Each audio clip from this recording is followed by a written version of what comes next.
Know what you feel, 'cause this feeling is real.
Alright, everybody. Hello, and how's it going? This is Adam with Arcade Heroes. Hopefully everybody can hear me. Sorry it took a second to start there because I actually got a phone call right as I hit start stream. And so they needed to discuss a few things. And so when the timer ran out, I was still on the call, but just didn't hit the button. But anyways, welcome. Hope everybody's having a great, or hope that everybody had a great weekend.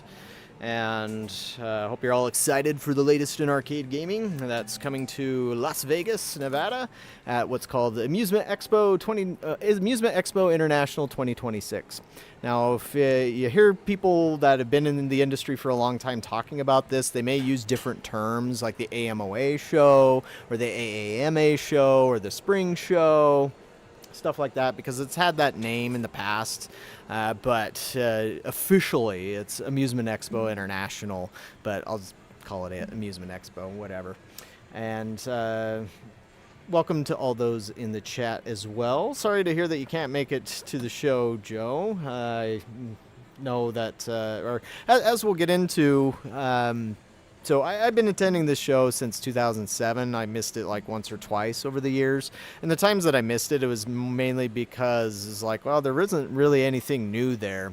And for outside of the very first time that I visited, or maybe the first 2 times that I visited, oftentimes there just wasn't anything like new. And when I say new, I mean like we've never seen it before, that isn't out on the market already.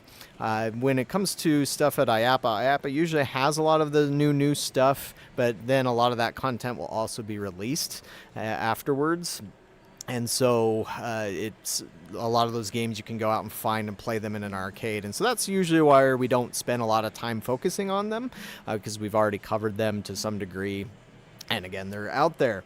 But this time, or actually last year, and at this Amusement Expo, it's things have changed a little bit. There's quite a few brand new things that we've never discussed before that I'm going to get into a little bit here. In fact, you've been seeing a little bit of this on the screen already.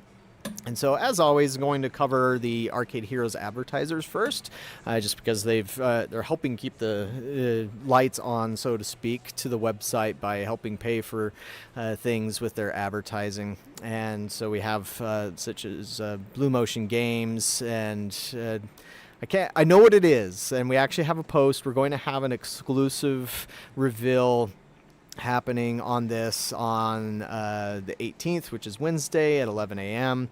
and we will the post will automatically go up at that time, 11 a.m. Pacific Standard Time. Alan 1 has stuff, and so let's get into it. And if you have any questions, just let me know. I've got the chat up here, and so I'd be happy to try and answer anything. I do see a question already about Bandai Namco, if the new Resident Evil machine will be there. As Ted mentioned in chat, probably not, but I'll get into that here in a moment or two. I guess let me zoom in. First off, we're going to talk about Raw Thrills. They've been the longest running advertiser on the site, and so giving them that signal boost to begin with here. And unfortunately, as far as I know, they don't have anything that we didn't see at IAAPA, which was about 6 months ago, or 5 months ago or so. However, if you didn't make it to IAAPA and you are able to make it to Amusement Expo, then you'll be able to see what they showed off there. And that was things like Godzilla Kaiju Wars Deluxe, Jackpot Racers, King Kong of Skull Island 2, Fast and Furious Arcade, which has been out for a couple of years already. Same thing with King Kong. Been out for a little while. Like Godzilla Kaiju Wars DX, which is not use VR on it, that just launched in December. I'm not sure how many locations out there have already grabbed one. I would actually like to grab this. This is one of my favorite Raw Thrills shooters that's out there. It's very well done, and it feels a little bit like Gunblade meets Godzilla.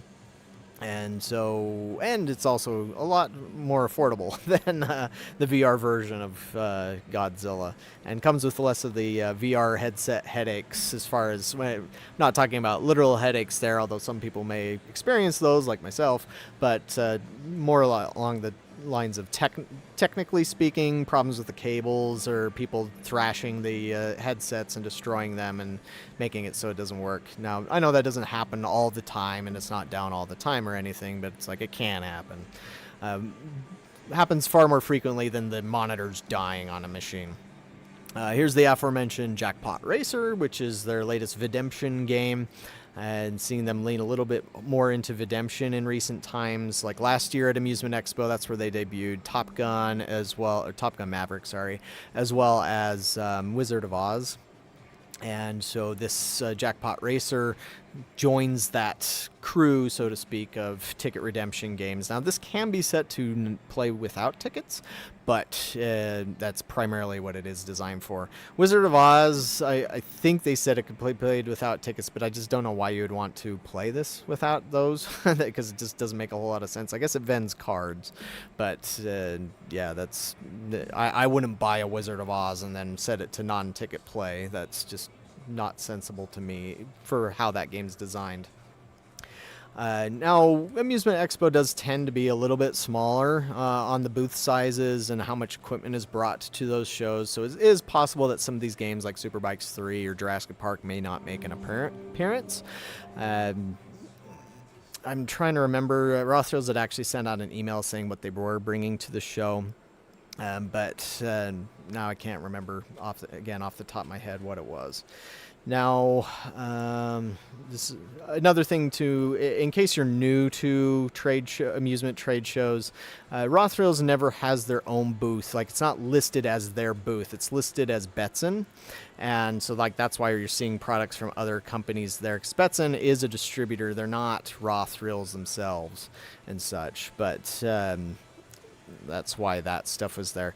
Now, I remember hearing at IAPA, but I still need to reconfirm this because it's just something I heard kind of offhand, that Halo Fireteam Raven was supposed to get a major software update to it, but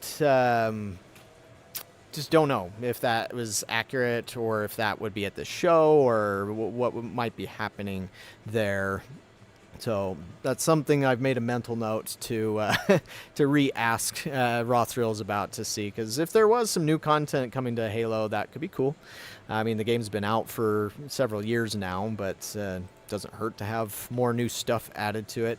I mean, I've said this before, as an operator, if a company came out with a content update that was they were charging for, but it was a reasonable charge, then I would pay for it. Like, say, Jurassic Park. I mean, that game earns really, really well. And maybe this is why they haven't done a content update for that, is because it still earns well and doesn't necessarily need any sort of boost. But like something like that, I would do it for. Cruise and Blast, I would do it for. I don't have a Halo Fireteam Raven, but it's like, again, if it was reasonable, I mean, I would take that. I mean, I'm not complaining that they're doing it for free, but at the same time, I understand all this stuff takes a lot of money to develop. Yeah, you know, they have to pay the coders, the artists, all sorts of people are in that pipeline of developing stuff, and so. Again, I am grateful that oftentimes they are releasing content for free and whatnot. But if there was like a major content update that was more than just your standard one, I would pay for it if it was like, say, under $1,000. Hey, are you going? Yes, it is on. It's on? Yeah, yep.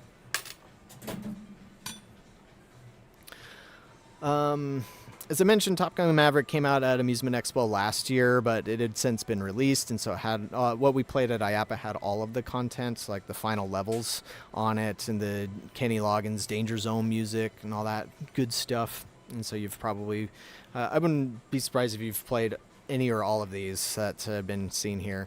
The new content, I think, is available for NBA Superstars, which includes roster updates. I need to double check and find out if the website, the special website that they initially announced for that, was going to be available or not. Same thing with Angry Birds Boom. That did get a major content update, and that one is I added leaderboards and made it more of a game that works for without ticket redemption. And so it'd be very interesting to see how some of these games would earn on tickets versus no tickets. Generally, the conventional wisdom is that if it has tickets, it makes money. But there have been instances in the past. One that some of you might be familiar with is that several years ago, the Ice Ghostbusters game that initially was released just as Redemption was released as a special environmental cabinet version for just Dave & Buster's. And Dave & Buster's found that the game actually made more money when you were playing it without tickets than it made with tickets. Now, again, that's not the rule. I guess the rule would be that tickets do make more money. But again, it really depends on the game because this is something that I've tried to convey to developers before who are trying to include ticket redemption in their stuff. Sorry, one second. Did you get that number? Start here.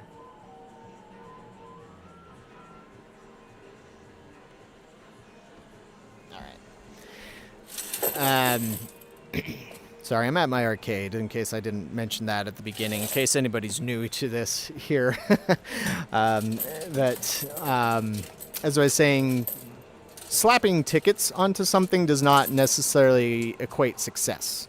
But also, it does depend on the game design itself. And so if you take just a regular arcade game like, say, Cruise and Blast and slap tickets on it, it probably won't do any differently. But if you were to redesign the gameplay entirely to be focused on tickets, then that would change things up. So like that's a good example of, say Jackpot Racers, where that one is designed specifically for winning tickets, and it becomes the whole goal of it. Instead of trying to race, that's not really the goal in that. And so, like with Angry Birds Boom, it's just playing those very quick levels to try and win the tickets. But now with the content update, you can get the whole just play for points sort of thing. But again, I would be curious to see what would the difference be there. As to how you win the jackpot, well, I know you have to cross a certain scoring threshold. I don't remember exactly what the threshold is, but that can usually be changed by the location too, because not every location wants to use the defaults. Not every location wants to make it super easy to win tickets. Other ones might be a little more lenient on that. And now, here's another thing that's from what we found out from Federico, who's a major player of Big Buck Hunter, is that the mountain goat is the new animal selected for Big Buck Hunter, and that and new bonus rounds will be coming to it. But apparently that software won't be ready in time for Amusement Expo.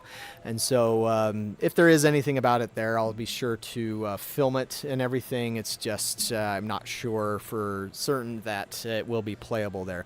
Now, another caveat that I need to throw out there before I guess we get too deep into the weeds on this show is that there always could be a surprise. There always is something that a company like Raw Thrills or Sega or somebody else could bring to the show that they just didn't tell anybody about.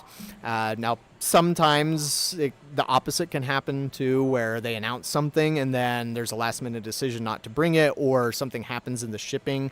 A couple of years ago that happened with Team Play. Is the semi truck that was bringing their equipment from Illinois to Las Vegas actually got into an accident and it like veered off the highway or something and crashed, and they lost over $1 million worth of product in that. And they had a space there. It was just carpet and some chairs and a table and everything, but I felt so bad for them and what happened there. So sometimes, unfortunately, things like that can happen. That keeps things from showing up. So yeah, that does pretty much cover what Raw Thrills will most likely have, though. Now, again, I was also told at IAPA that a little bit about their next project. I don't know what it is, if it's a light gun game or if it's a racing game. I just know that they've been developing a new game engine for it to help the graphics side of it. And everything, so that it looks AAA modern for what an arcade would be there. For the Ubisoft All-Star, I'll get to it, but that's LAI Games. They're a ways down the list, so we're going to go in order here, and so just hang tight.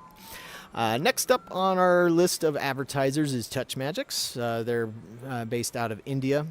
They've been around for several years now as well, and they've been leaning a lot more into making more pure redemption games. Like in the past, they did video games and redemption games, but their latest stuff, I guess I should get this video going here, as was seen at IAPA, we're all, again, like Boxed Up is a merchandiser game, as they call it, an instant prize merchandiser. where you can win the prize instantly by playing the game, maybe skillfully, or should be skillfully. It depends on how it's been set up and all that. They have their pickleball toss, which is really just a carnival game. It doesn't have anything to do with the pickleball sport that's become very popular, and we'll talk a little bit more about that later when we get to the pickleball video game that's going to be at this show. But this one is just a ball toss game where you're trying to get the pickleballs, or they used to call them wiffle balls, don't know when that changed to pickleball, into the lit up targets, and depending on how well you do, you can get a special ticket to get a big prize and all that.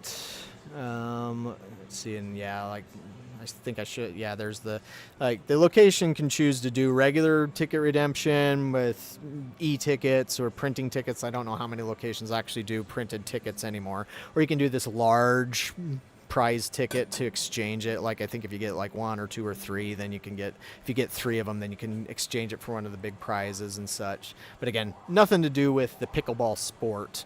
They just share the name, really. They also had their other new one is Treasure Chest, where it's just a ball drop game where you push the button. They're actually like pinballs.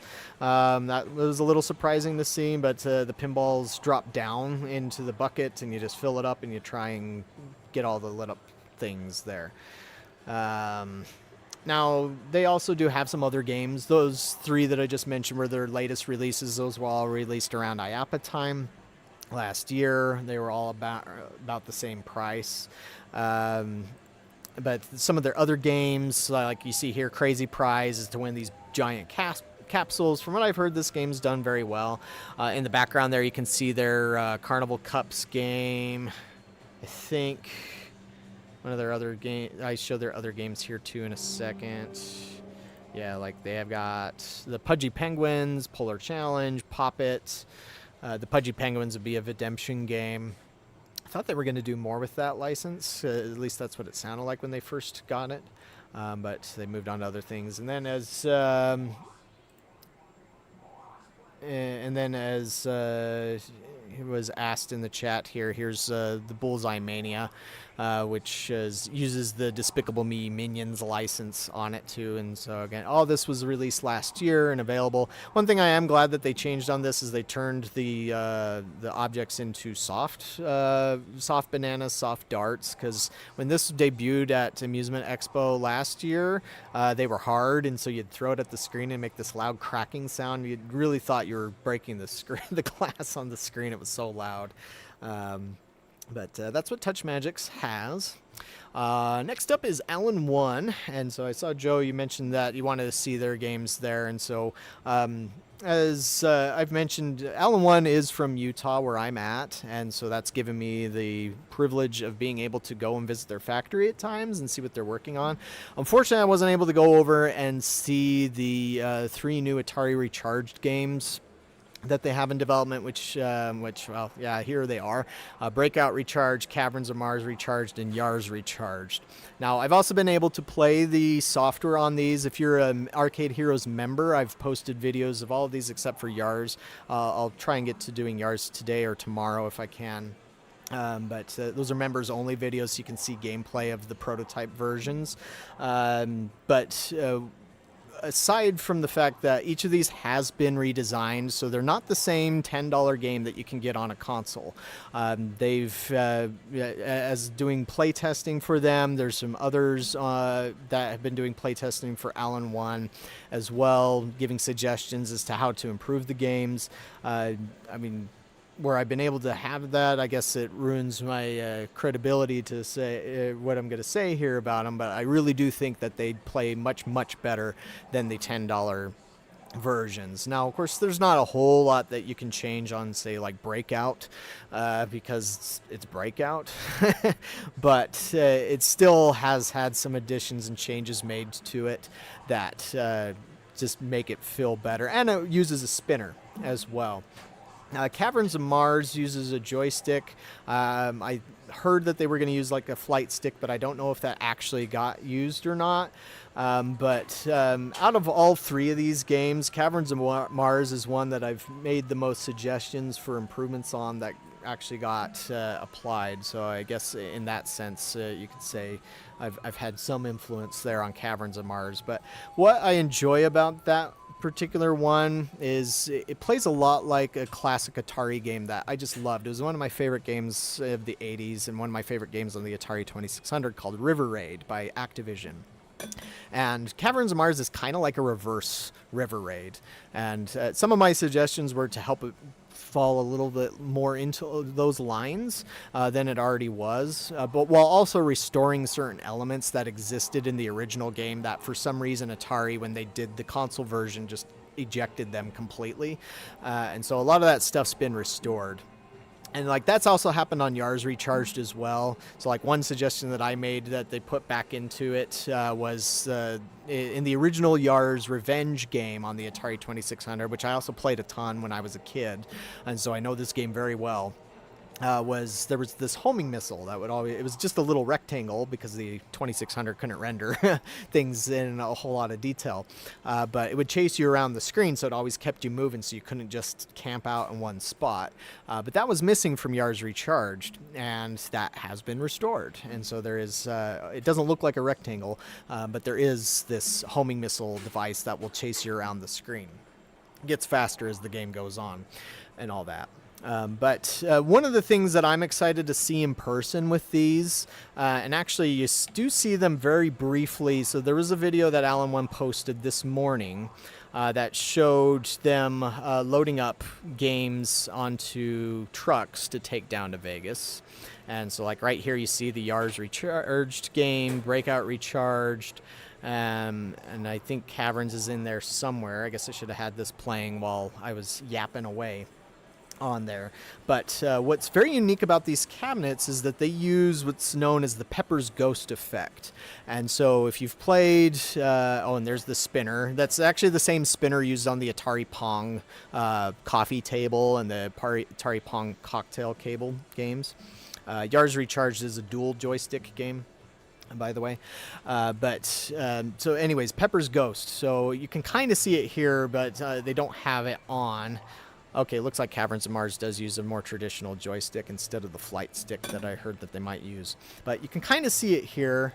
Maybe he shows it a little better, but see right here, there's glass. And so there's actually two monitors in each one of these cabinets. And so the monitor where that's reflecting off of the glass has the foreground layer, which is mainly the level objects like the player and the enemies and such.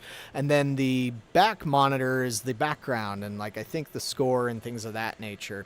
And from what I've been told already is that this creates a very cool, very convincing three-dimensional effect, but without needing any glasses, without the same sort of blur that can often happen with 3D stuff. But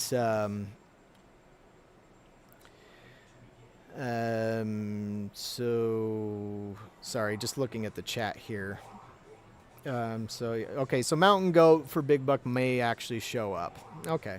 I mean, yeah, if it does, I'll film it. It just, again, Raw Thrills did send out an email which did mention stuff, and it had mentioned the Mountain Goat in 3 bonus levels, but then afterwards thought it said something about it wouldn't be there, but who knows? I'm sure if it isn't there, a video of it will be at the very least. But if it's there, I'll play it, I'll film it, and share it with you guys. And I'll have myself some liquid refreshment here.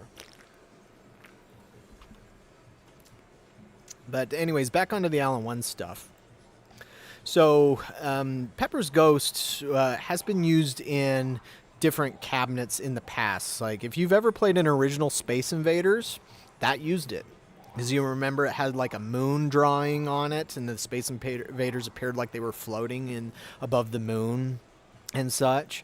Or Asteroids Deluxe, the sequel to Asteroids, used that. I actually had an Asteroids Deluxe for many years, but those things did use static backgrounds like artwork, actual card stock painted artwork and stuff. Like Asteroids Deluxe used a black light. There were a few other games that used that effect too, but really after Asteroids Deluxe it became pretty rare.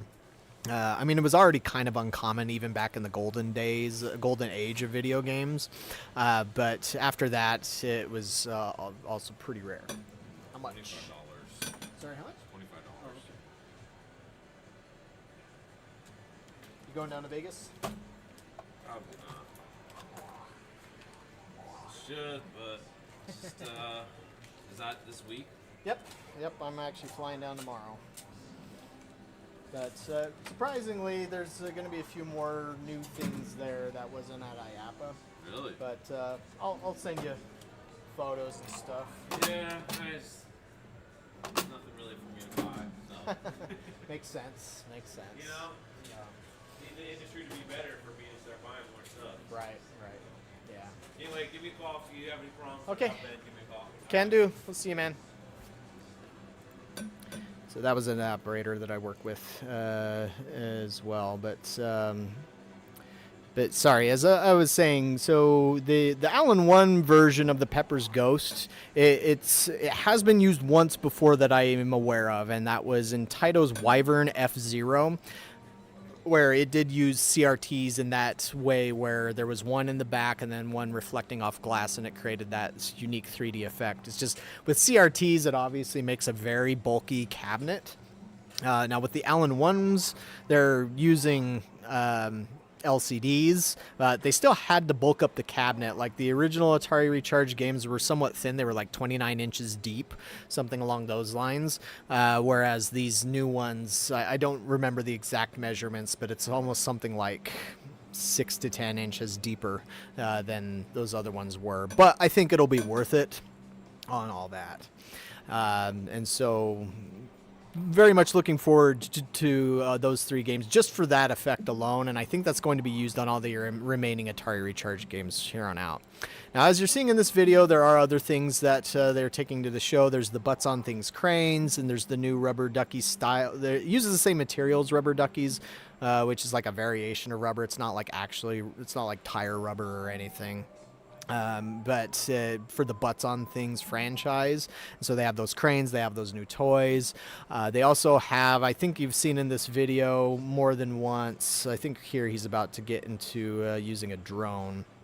And this building here, it's known as the hangar. Now, I guess really quick, at one point, the CEO of Allen 1 was going to open up this massive retro arcade, and he had bought all the video games from an arcade in Idaho that closed in 2020 called Grinkers. But I don't know how many people know this, but Grinkers actually bought all their games back. And so they've also been shipped back out to Idaho. Now, there's still a lot of classic games in that place, but you can check my channel if you're curious. I was able to go through and film it last year when it had all the games in there. It was just rows of all these really close together classic arcade machines, really cool collection. But even though all the Grinkers games are no longer there, there's still a lot of classic arcade games there, as you saw a moment ago. But yeah, this is just showing the loading, but I know there's a point in this video that I saw where it did show the new Recharge games with that effect going on, but it wasn't close up. I think right about there.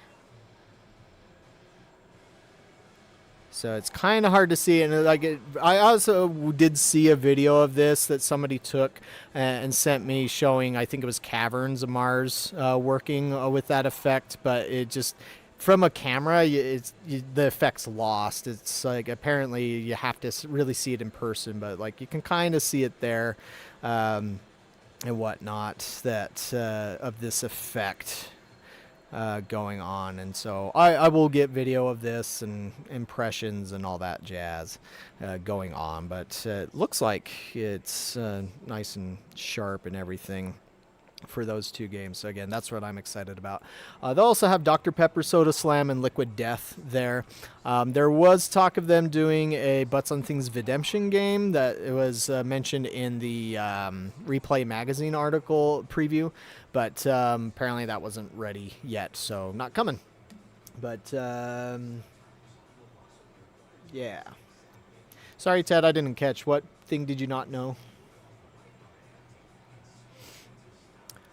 Giovanni, when it comes to the presence of where any arcade game is, that's a very, very difficult thing to know because, like, even manufacturers oftentimes have no idea where their games are going to, because the way that the arcade industry works, generally speaking, is the manufacturer builds the game and it's in a factory place, kind of like you see here with Alan 1. And then when they sell the game, they sell it to a distributor, and the distributor doesn't always tell the manufacturer who that's going to. And sometimes there's even what are called blind shipments, where the address is not shown to the manufacturer, and then the distributors take care of it, and then it goes to the buyer, who is usually an arcade operator, but sometimes it might be somebody like in a residential customer. Or it might go to an operation where they get multiple machines and they disseminate those machines out from their main from their warehouse, wherever it is, and take it to all sorts of locations in their local geographic area. And so as such, again, tracking machines is extremely difficult. Once in a while, you will get people at a manufacturer where they will, on their own, or you will have fans looking for games and create locators in Google Maps to tell you where you can find stuff. Like there's a Street Fighter 3 Third Strike game locator out there, and at one point in time there was a Star Wars Battle Pod locator and stuff. But again, these are usually just like fan efforts, and so it's really, really difficult to know where games end up. And so as far as like Ubisoft All-Star VR, I have no idea. I know the game's available, and the assumption is that it would show up at a place like Dave & Buster's or some other large FEC, but which exact ones, I unfortunately have no idea on that one. Oh, okay. Gotcha, Ted. Gotcha. Blue Motion Games. Moving on to the next one. And so Blue Motion, they made their first debut last year at Amusement Expo. Okay, sorry. That was like their first big unveil with their own product. They were at IAPA 2024, but they were just representing some other products out of Europe, I think out of Turkey. But then it seems like they dropped those products soon afterwards, and then they decided to focus on their own original creations, Cannonball Jam and Desert Strike. And these were huge games at Amusement Expo. I mean, like 100-inch screens, just absolutely giant cabinets, obviously made for big FECs like Dave & Buster's and others along those lines. But from what they've told me, Desert Chase has performed really, really well. Like, it's been a top earner in game rooms where it's been installed. As you can kind of see there, it uses motion base for the seats. It uses wind effects, has light guns with force feedback inside of them, and all that. And so Blue Motion, they as I mentioned earlier, as we see in the ad here with a teaser, they have a major Hollywood IP that they are bringing into a light gun format. And it's good. I can't say what it is right now, unfortunately, but stay tuned. If you visit arcadeheroes.com at 11 a.m. Pacific Standard Time on Wednesday, the post will go up that will show you what it is. I'll also be filming it at the show, playing it at the show, giving feedback, being able to talk to the developers and all that, and letting you guys know what it is. But I think a lot of people will be pleasantly surprised and will like what it is. Oh, I also have to apologize. I did forget about one big thing with Alan 1. This is a pretty significant thing as well. So one thing that Alan 1 is also doing at the show is they are holding their annual Major League Esports Championship, also known as MLES. So MLES is an app you can get on your phone, whether that's iOS or Android. I'm just trying to find it here. And so with that, you can, I don't know how well you guys can see this here because I'm in the dark, but with the MLES app, every single Alan 1 game except for like the crane machines you have this attached to it. So like every time you want to play Asteroids or Missile Command or Caverns of Mars or whatever it is, you can click on the login button and it'll pull up a QR scanner. You scan that, it logs you in, and then it's kind of like Stern Insider Connected or say like Xbox Live. It keeps track of your points, track of your achievements. You earn league points and all that. And it also lets you know if somebody beats your score, which is a cool little feature. I don't think Stern Insider Connected does that. But the league points, what happens is over the course of a year from January 1st to December 31st, the top 8 players as in terms of league points gained, they get all expenses paid for, or they get their flight and hotel covered to come to the MLS World Championship. Now, the past 2 years it's happened here in Utah, but this year they're holding it during Amusement Expo, and so these 8 players will be playing there at the All-in-One booth. I believe it's Jeff from Arcade Hollywood will be there as the MC and doing the streaming of that event over the course of the 2 days. And so, once you, if you want to, you could probably go on to All-in-One's social and find the stream from there. Giovanni, as I said already, man, please just be patient. I will get to Ubisoft All-Star VR. It's already out, so we've already covered this game, but it's we'll get there when we get to LAI, but I'm going to cover some other stuff first, so please just be patient on that. If you keep badgering me about it, it's not going to make me get to it faster. So yeah, that's MLS. And our other advertisers. Now, there's one other advertiser on Arcade Heroes, Wallop, out of China. They do not have an official booth at the show. However, they do have, they will have their games represented through another manufacturer that I'll get to here in a second. Hey, how's it going? Yeah, Good. podcast? Not exactly. No? Live stream. Oh. Didn't know you did that. Yeah. Anything you want to play that you want me to turn on? A lot of stuff's off right now. Yeah, I can see that. You know what? I'll have some pinball. Pinball? Yeah. Okay. I'll go get that on. Be right back. Guess I can play this Adrenaline Amusements video while you guys wait.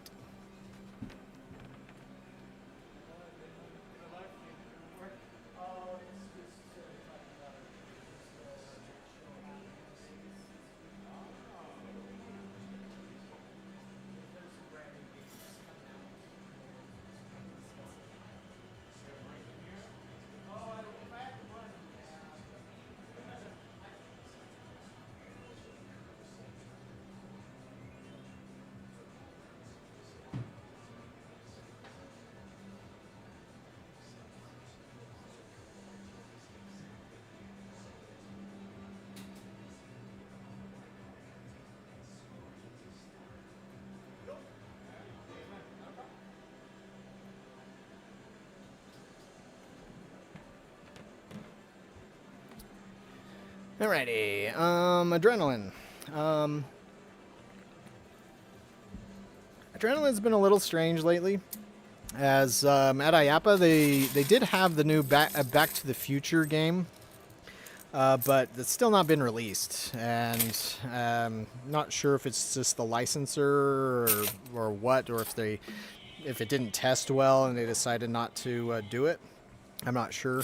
I mean, it was just a simple redemption game that was basically a reskin of their Spinner Frenzy, so it wasn't exactly like this amazing creation or anything, to be completely honest and frank. I would rather see something like their Hot Wheels racer that they tested at Dave & Buster's, you know, something like this NFS Heat Takedown and stuff, but yeah, if they are going to have anything new at Amusement Expo, I have no idea. And so hopefully Hot Wheels, the racing game, or something along those lines. Maybe we'll find out what's going on with the Back to the Future redemption game, or maybe they would do a Back to the Future racing game. That would be cool, you know, race DeLoreans through time. But otherwise, haven't heard anything. Adrenaline's not been really big into social media as it is anyways, and so that's pretty rare that they announce stuff in advance. I have no idea the answer to that question, Giovanni, on Ubisoft All-Stars VR. Amusement Source International. And so these guys, they've been around for a few years now. ran by some industry stalwarts. Corey Haynes, who used to be the CEO of GameWorks, amongst other things, worked at Dave & Buster's and such. But okay.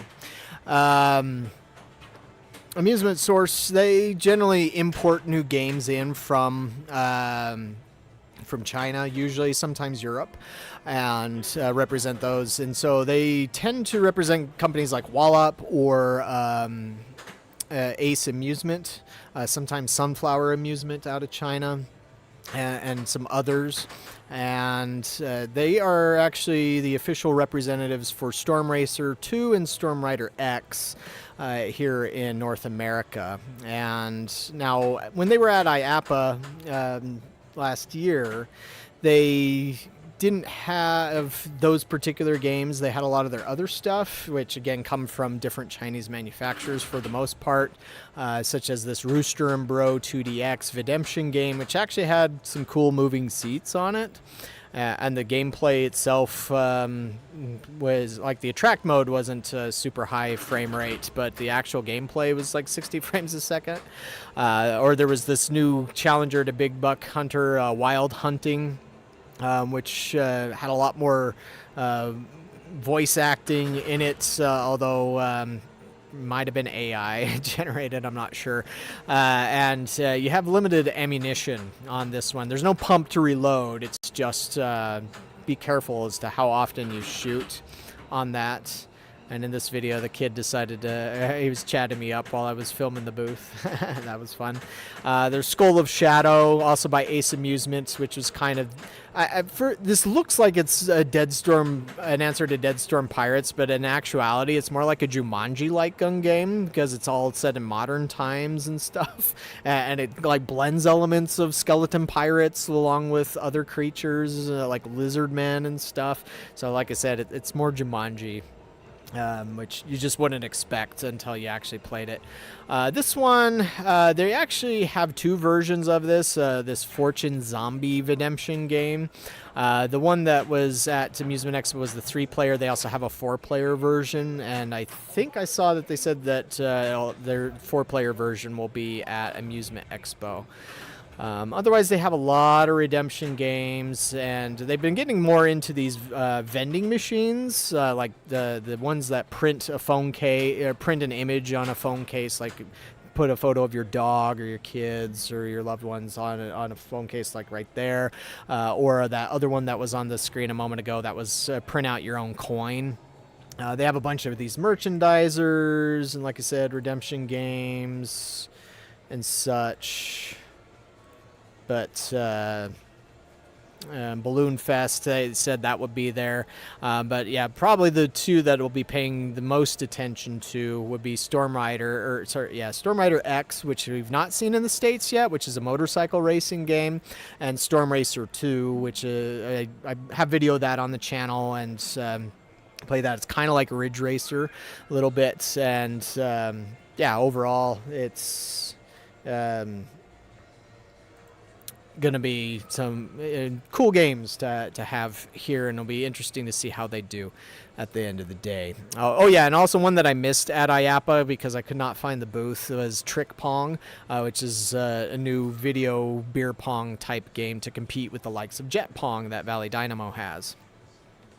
Next up is Andamiro USA, and so before IAPA last year, it seemed to imply that the Nickelodeon Kart Racer arcade would be there, and then that was one of those where it seemed to have changed. Excuse me. Sorry.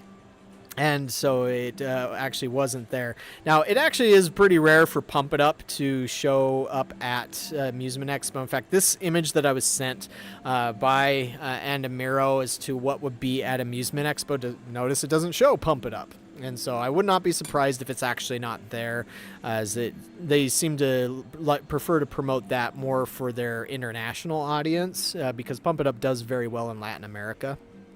But there is this game, Marksman, which they released around around the very end of last year, and this uses somewhat realistic guns. They aren't metal like you would find with Jet Games' guns, but they are a heavy plastic. It's like one of the probably thickest plastics I've ever felt in a light gun arcade game. And it has different scenarios. Some are shooting gallery target games, others are like shooting zombies and other monsters on there. And so there's other games of this class that are out there. The shooting gallery gun class, I guess you could call it. And then here's one of the few baseball games that's out and about there, Bubblehead Baseball Versus, which can also work without tickets if you prefer. Their Star Wars Coin Pusher and their SpongeBob SquarePants VR ride, which was actually developed by Rylex, a Brazilian company. And that should be there with the latest software, which has like the Ghost Coaster on it. And so as anybody who knows Andamiro really well knows that Andamiro has the SpongeBob license locked down pretty well here for the States. The only exception I've seen with that is Baytech, where they've got the SpongeBob VR game, but that's it. Otherwise, usually Andamiro has something new as far as a SpongeBob thing goes, but funny enough, this time I didn't see any new SpongeBob game announcemements. Not that I really follow that since it's Redemption, but they do have a new Dragons Pusher game with collectible cards. It's just what's really, really strange about this is it says inspired by How to Train Your Dragon, not licensed with How to Train Your Dragon. So I don't know what the deal is there, especially where it does show here, unless this is a mistake, it shows, DreamWorks, and those look like How to Train Your Dragon characters. So I don't know. I guess I'll ask about that. Now, again, I don't really pay a whole lot of attention to things like coin pushers and stuff, but still, it's just kind of odd how they're handling that. Next up is Bandai Namco Amusements, also known as Bandai Namco Experiences, although I haven't seen them really using that yet, although I think officially that's what it's supposed to be now. Bandai Namco's changed the name of their arcade divisions multiple times over the years. Unfortunately, Bandai Namco, as far as we know, they aren't going to have anything new that wasn't at IAPA. And so this answers a question earlier on in the chat, is, hoping to see Resident Evil 2 Arcade there. I would hope so too, but the only way that's happening is if there's a total surprise, which they could do. Again, we've seen arcade companies do this before where they do a head fake. They don't say anything about something and then it just shows up there. And I would be more than delighted to see Resident Evil 2 Arcade. It's just judging on Bandai Namco's behavior from the past. One thing that's coming to mind recently is Taiko no Tatsujin, where it had been announced as well before it was released, probably almost like a year and a half before it was actually released, and it would have made sense for it to show up at an amusement expo, but they felt that it wasn't time yet, that it was too early. Because one thing to also keep in mind is for the most part, most arcade manufacturers don't like to show off product too soon. They prefer at trade shows like these to show off product that you can buy now, because most oftentimes you will get people at the show that'll come up and say, hey, I want to buy this. And I know when I was at IAPA, that happened at Exa Arcadia, where they weren't intending on selling any of the cabinets there, but they had somebody come up and say, hey, we want all these cabinets right here, right now. So I was like, okay. But you don't want to do that if there's a product that's like super, super early in its development cycle. And so that's where, when it comes to Resident Evil, when that news of that first hit last summer, I think it was, I reached out to Bandai Namco for comment. They said, yeah, it's probably late 2026. And so it's like, yeah. So again, there's a small possibility that it could be there. And as Ted's pointing out in the chat as well, Goldstorm Pirates is another example of a game that was announced way early on, but it didn't really show up at a trade show until it was pretty much ready to go on sale. And so given that Bandai Namco's behavior so far, I would be really shocked to see it there. Really, I would love it. Don't get me wrong. I would totally not be complaining whatsoever. I just wouldn't. I'm not expecting it to be there. So what I do expect to be there is something kind of similar to what was at IAPA. Now, this is another thing too that I often have to explain, just in case you're not. Let's say you're new to the arcade business and this is the first time you're hearing about arcade trade shows and whatnot. Welcome, by the way. Bandai Namco, because they have a European division as well as a North American division, at the trade show known as IAPA, the European arm, they work as a distributor where they're selling product across Europe and the Middle East. And they represent a lot of other companies other than Bandai Namco, including like Adrenaline Amusements and Raw Thrills and a few others. And so at IAPA, because there is such an international buyer crowd, that's where Europe uses that as kind of a channel to help get sales. Whereas at Amusement Expo, you don't even though it says Amusement Expo International, there isn't quite the international crowd there of buyers. And so it tends to be more focused on North America. And so with that, there will be certain products, like you won't find Raw Thrills products at the Bandai Namco booth at Amusement Expo. But stuff that we should expect to see there, such as is on the screen now, Speed Rider 40X by IGS and Baohui. IGS based out of Taiwan, Baohui out of China. And this game is actually being carried by Sega Amusements over in Europe, but it's being carried by Bandai Namco in North America. And I played this at IAPA. It was a fantastic game, very well polished, both on the hardware and the software sides.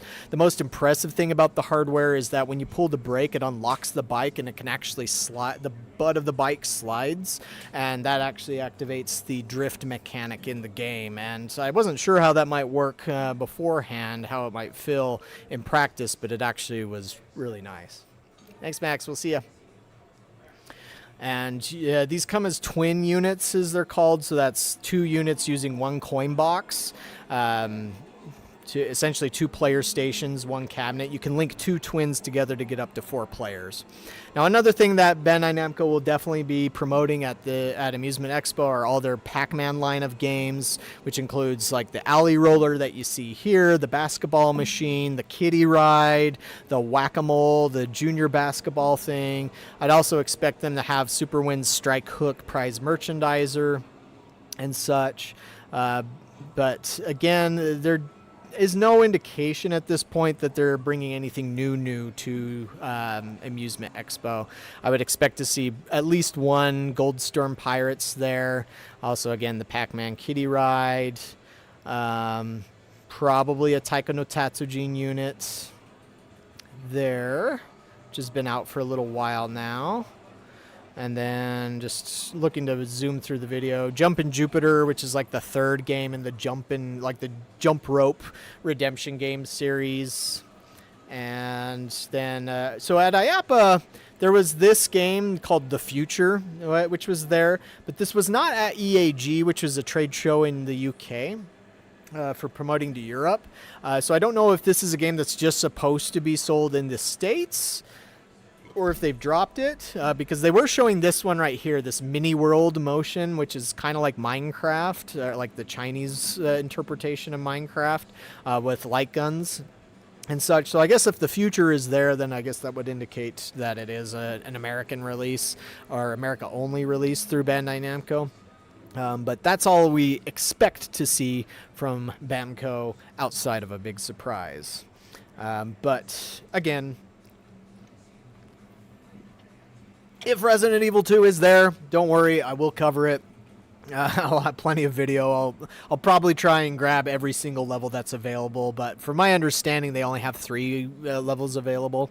Now, for those who are here from the recent news of Resident Evil 2 testing in Japan, we did learn after I recorded that last video that it starts on the 19th, which is this Thursday in Tokyo at a Capcom location nonetheless, which is actually a bit surprising because while Capcom does own some arcades, they don't own quite as much as they used to back in the day, and a lot of game tests have not happened at Capcom locations. They've happened at like Bandai Namco locations or Taito locations or Genda locations and such, the Gigo arcade or Geigo, can't remember how you're supposed to pronounce that. So you might hear some news about the test once Japanese arcade players get their hands on it. Unless, of course, there's a ban on photos and videos, which there is a possibility that there will be. As over in Asia, they do like to restrict that sort of thing from happening. Moving on from Banco, we've got over at the AVS Company's booth, they will have Perfect Pour Pabst Blue Ribbon Edition. And so a lot of people don't know the history here, but this game here, I know some people, if you don't know the history, then you'll be, oh, that's the Icy Slush Rush game. Well, actually, it's the exact opposite. Perfect Pour came first. And so Icy Slush Rush by Baytech and Soda Slam by Alan One. Well, actually, sorry, let me back up. Perfect Pour was designed by DSM Arcade, was tested out for a while, and was launched in February 2025. Icy Slush Rush was launched in April 2025 by Baytech. It was inspired by Perfect Pour, which somebody at Baytech must have seen it on test somewhere. But Perfect Pour is actually the basis for Alan One's Soda Slam. Like, Alan One worked with DSM Arcade to create Soda Slam, which has since turned from Soda Slam into Dr. Pepper Soda Slam, as well as Liquid Death. So it's like technically that the legacy of the Soda Slam games is Perfect Pour. Now, so yeah, thanks. So this version of Perfect Pour has licensing attached to it, and it's been available, I think, was it December last year, or maybe it was January this year, I can't recall for sure. But when it comes to pouring drinks type gameplay, if you want something like Tapper, then this is the best way to get it. And I to anybody running an arcade bar out there, don't hold out hope that you're going to find a Midway Tapper. I mean, there was only like 3,000 of them ever manufactured back in 1983, 84 times, and very few of those have survived 40 years later. And a lot of them might be in personal collections. Like, yeah, sure, you might get lucky, and there are some bar arcades out there that do have them, but it's like, don't rely on that. Like, go ahead and invest in something like this. It will earn well. I've seen numbers from this in some bars, and it way out earns anything else that's retro in the arcade. And it's very well done. Very fun game. So I'd highly recommend giving it a play. It's an indie arcade game, so not something you see too often out there. But always very nice to see, especially seeing an indie arcade developer create something that's able to gain some momentum for them, because I've seen a lot of indies come and go through the arcade scene, and unfortunately a lot of them only manage one or two games. But you know, this was, I guess, would technically be the fourth game for DSM Arcade, maybe the fifth if you're counting every variation there. And they have something else in the works too, but I don't think that'll be at Amusement Expo. Now, next up, Exa Arcadia, which is a company that we've been covering many, many times over the years. And they were not at Amusement Expo last year, but they were at IAPA. And so they're coming back to Amusement Expo. And it's been a little bit surprising because since 2020, they've been consistently releasing games every single month. But since December last year, they haven't released anything. I can't remember. I know they released something in December, but again, off the top of my head, I can't remember what it was that they released. But they didn't release any new games for January or February, and so far they haven't announced any new releases for March. And so that doesn't mean that they aren't doing anything. They're actually still actively developing quite a few games that they've announced from the past. So like, as you see here from this IAPA footage, this is where they debuted Toxic Crusaders.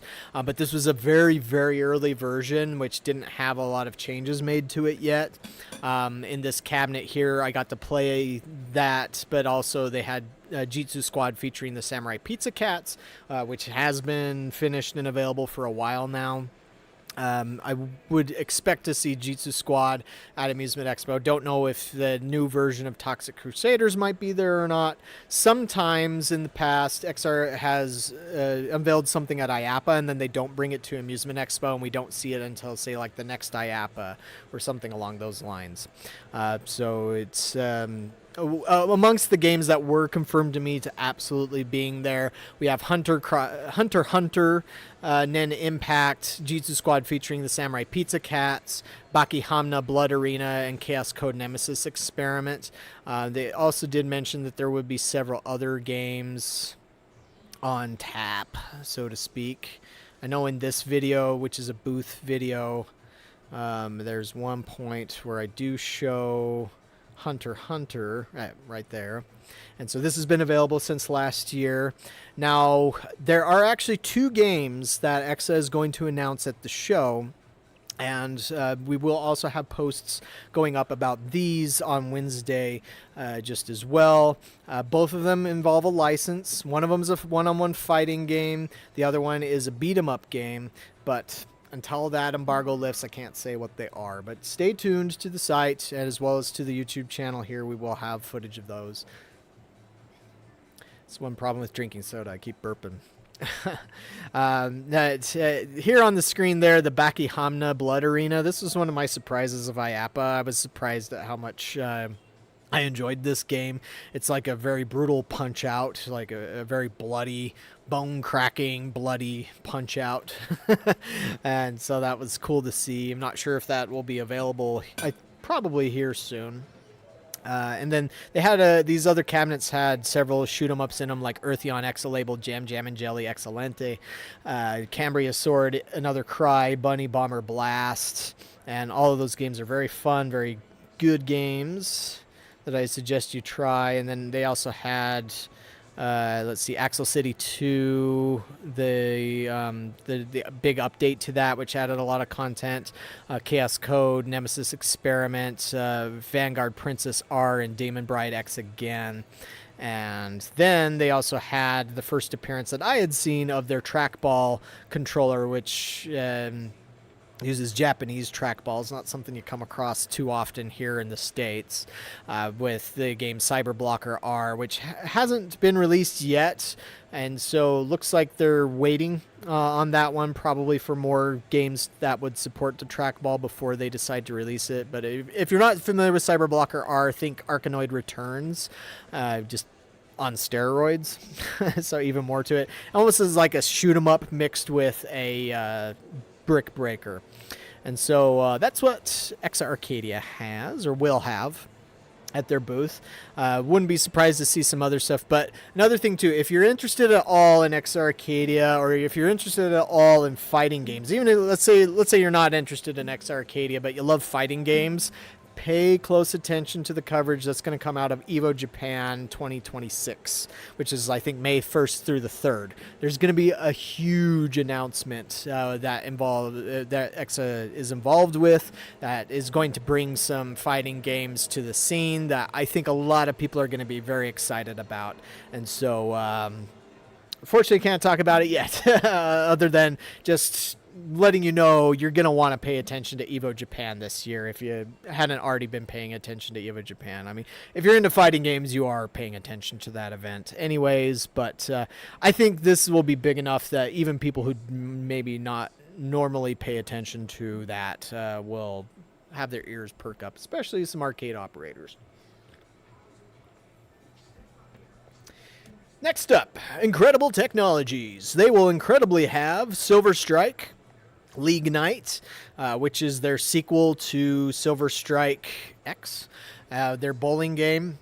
And so this just has, it's a proper sequel to Silver Strike, has more realistic physics, and it has Storm products, I guess. I'm not a bowler, so I don't know the brand names that surround bowling and whatnot, but I guess Storm is a big one.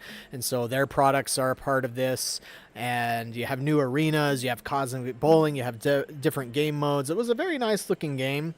I love the footprint of it, too. I guess I wouldn't mind having something like a marquee around the monitor, is kind of like what Raw Thrills does with their games. Like, I'm pointing over here because I have a Minecraft Dungeons arcade where they do that, where they have like pixel type art that you can put on the edges. So it just looks a little nicer than just a TV on a stand. But I guess Incredible Technologies is like, we don't need to do that. We still sell 10,000 Golden Tees every year, so who cares? But they'll also have their latest version of Golden Tee PGA Tour on hand as well. They actually have a fairly big booth, so I don't know. It's possible there has been instances in the past where Incredible Technologies has just unveiled something new at Amusement Expo that they didn't tell anybody about, and so maybe they will just because their booth's big, but don't know for sure. Next up is Jet Games USA, where we haven't heard anything about what they're going to be bringing to Amusement Expo. They've generally seen, I mean, like last year they did have the Talking Tom Redemption game, Talking Tom Gold Rush, but they weren't allowing filming of that one. And then they brought it to IAPA, but on their website right now, it does not list that game. So I don't know if that's just stuck in licensing hell or if it's not earning well enough, so they're not going to release it. I'm not really sure what the deal is with that one. Not that I really care that much about it as far as a gamer goes. I mean, as an operator, looks like it could be a great piece for kids. I mean, maybe the screen's a little too big. I could see where that could hurt it as far as kids go, just because it's such an enormous screen. Even for an adult, it feels like this feels a little big. But excuse me, sorry. Generally, what we pay attention to with Jet Games are their big gun games. Speaking of big, we had unveiled at IAPA as a nice big surprise was G.I. Joe. And now this was so early that the software had not been changed at all. It was just the marquee. But they did confirm that they had the license and everything and that this would change and that it would be shipping May 1st is still what I've been told about this. And so I'm very, very curious to see how the software will change, how much of it will be related to G.I. Joe, because what was playing, as you see here, was just a game out of China that had nothing to do with G.I. Joe, really.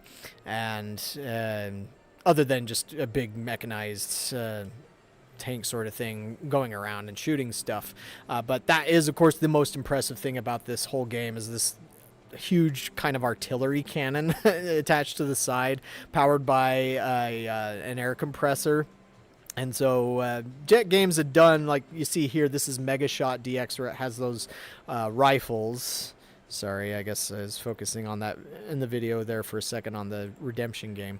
But like Mega Shot used those very cool, realistic AR-15 style rifles, which are also powered by an air compressor, and they had a real gun scope on them too. I mean, it didn't have like any real magnification on it, but it had like the crosshairs in the glass and everything, and so it was like, oh, that's cool. They have some kiddie games and stuff, but then their other reveal at IAPA was Gigashot, which I believe this is available now. It's something like 26,000, I think, MSRP. But what this changed about the guns was using shotguns, and this actually has two types of shotguns. It has a shorter barrel and a slightly longer barrel. I think the one that I'm holding in my hand on this video was the longer barrel, and then on the left-hand player station side was the shorter barrel. But another thing about this is this, so all the other shot games that Jet Games has done used vertical screens, so like Quick Shot, Big Shot, Mega Shot. The Mega Shot Deluxe that was on the video just a second ago, that had two vertical screens. But this is the first time in the Shot series that they've just done a standard, like I think this is a 75-inch screen.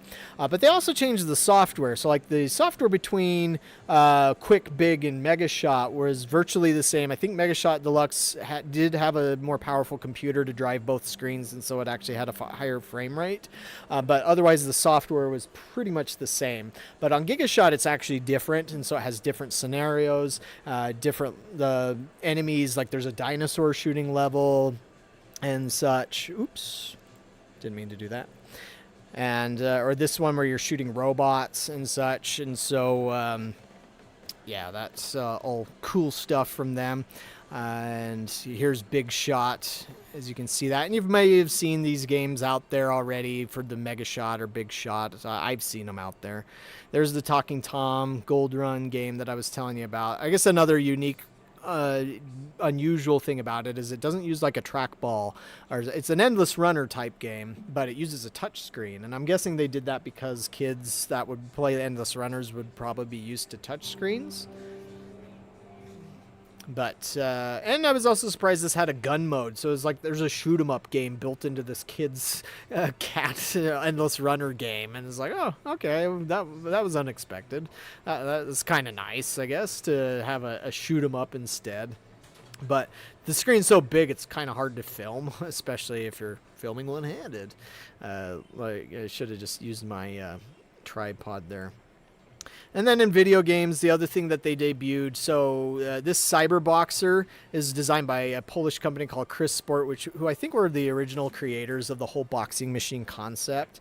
But there had been another company that appeared at Amusement Expo last year that debuted this very elaborate tech-filled boxing machine that was like a boxer and a kicker, and it had online capabilities and a camera and all this stuff. And it seems like the this Cyber Punch or Cyber Boxer. Now I realize it has two names, because like printed on the top it was Cyber Punch, and just there on the screen it was saying Cyber Boxer. Sometimes developers do that, but this one has a camera built into it, and it'll play like a boomerang style video when you punch it, or if you don't want your picture, it'll just put in like an AI Pixar style character. It has different difficulties that you can choose from. And I also think it has a QR code that you can use to share your scores. I think it has online capabilities. I'd have to double check on that. But that's available and out there now as well. But if they'll have anything else, I don't know. Just the big thing that I'm going to be checking out for sure is G.I. Joe and seeing how much that has changed. All right, so if Giovanni's still here, here's the moment you've really been waiting for, and that's LAI Games, where they have the Ubisoft All-Stars VR. To that question, I don't know. As far as I remember, the sound system, it was something like, gosh, what was it? 5.1 channel, maybe a 7.1 channel, but I don't know. I forgot or don't remember really seeing that, but I'll try and get more footage of that and whatnot, because I only did play one level.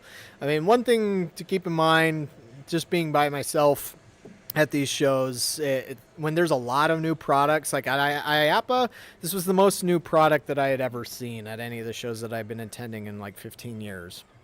And it was very difficult to film everything, and I just didn't have a lot of time to play and film absolutely everything. I still did film a lot.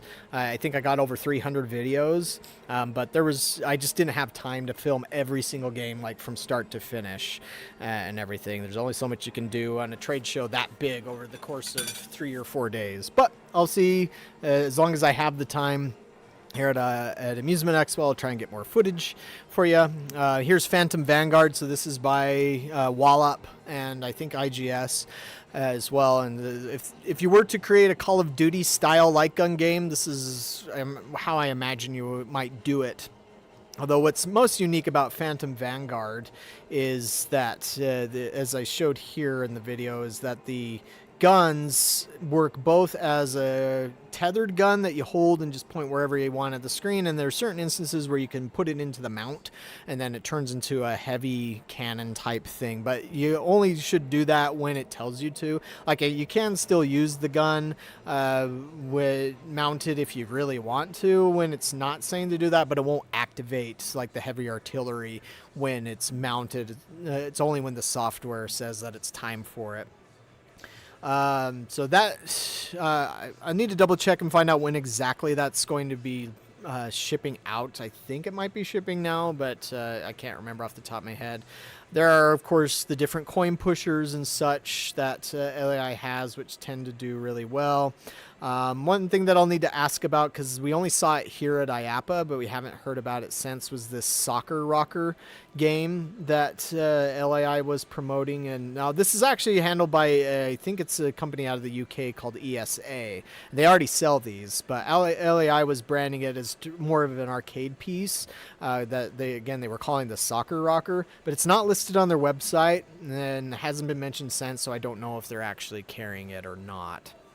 But that's something to double check on. Hi, how's it going?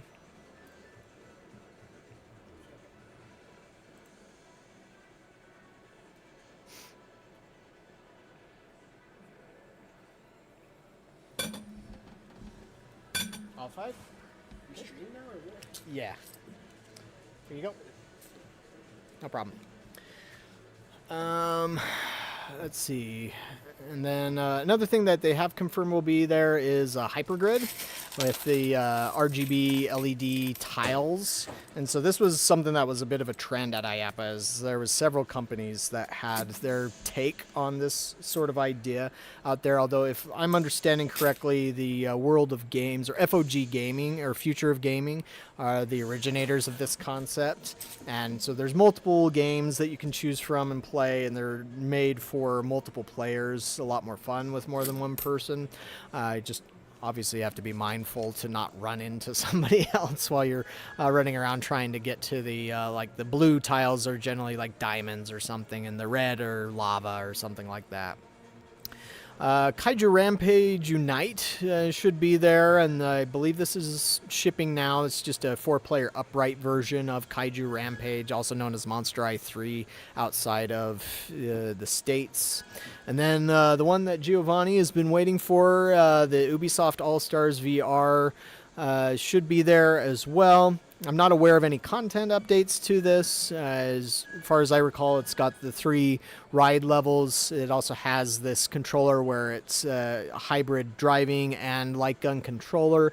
And so you can pick different teams of Ubisoft characters, and then you go into one of the 3 adventures and such. I'm just going to have to remember which one I played at IAPA and filmed so that I don't refilm that same one and get something different. But as you can see, when it came to that question about the sound system, I mean, there are speakers built into the seat, and there are speakers in the front. There's also wind effects in the front.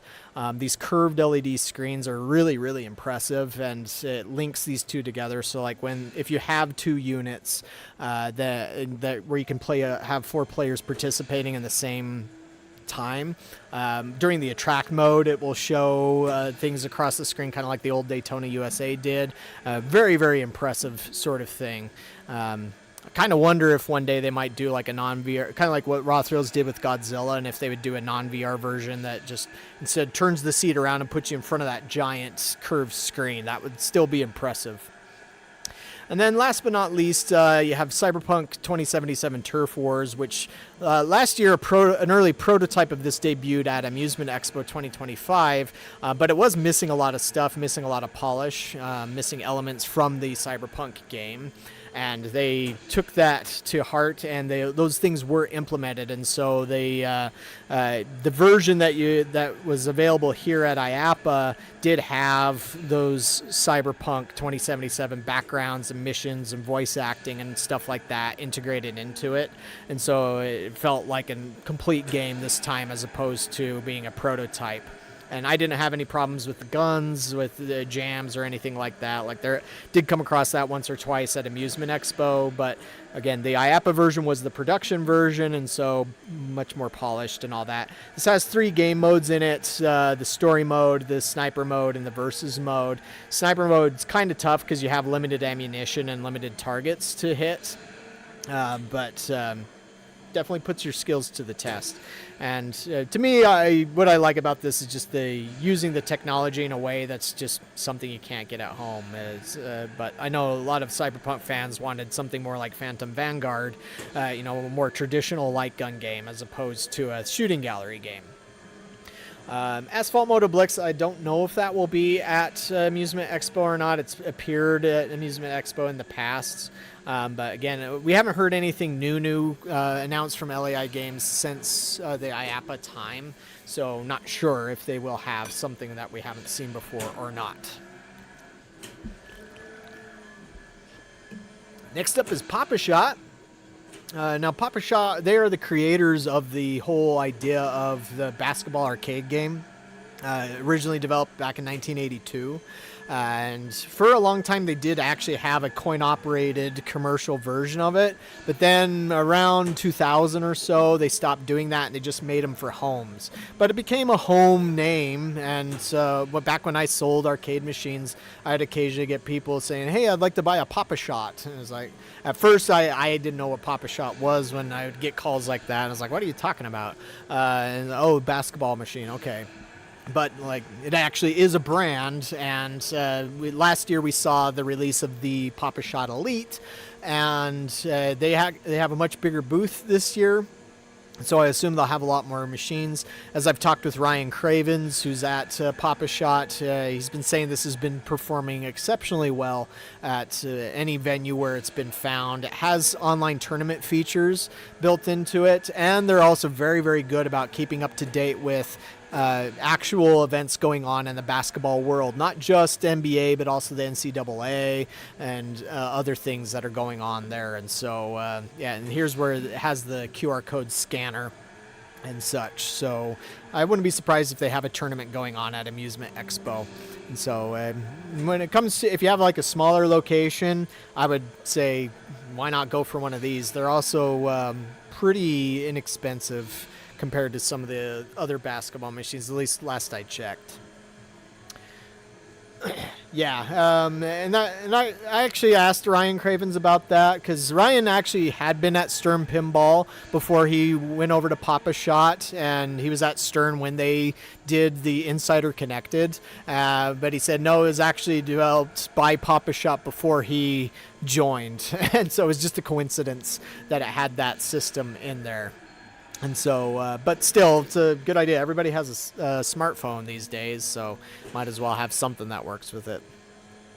Sega Amusements, kind of like Bandai Namco and Raw Thrills. I guess they have announced a new thing, like the what was it called, Go-Go Ducky, and there's also like some sort of tower game that they showed off at EAG, but those are redemption games, and so again, I just don't pay a whole lot of attention to redemption unless I have to, and so those are the new things, but there's like no new video games that they're going to be showing off at Amusement Expo. Now, they will have these games, so again, if you weren't at IAPA and you wanted to see the new Putt-It Party or the Daytona Championship USA Motion Edition or the standard version of Apex Rebels, those will be there. We did get some news as to when these are shipping, and most of these are actually shipping out next month in April, including the Putt-It Party. I can't remember if it was early April or late March, but this one, it's kind of like an alley roller meets mini golf or putting golf, and so it's a fun little game. I wasn't terribly good at it, but I probably just didn't have enough practice. I only played it like once, but you can link up to 6 of them together. I think they come as a twin unit as well, so if you buy one you get 2 of the units, and it's something like 25,000 I think per.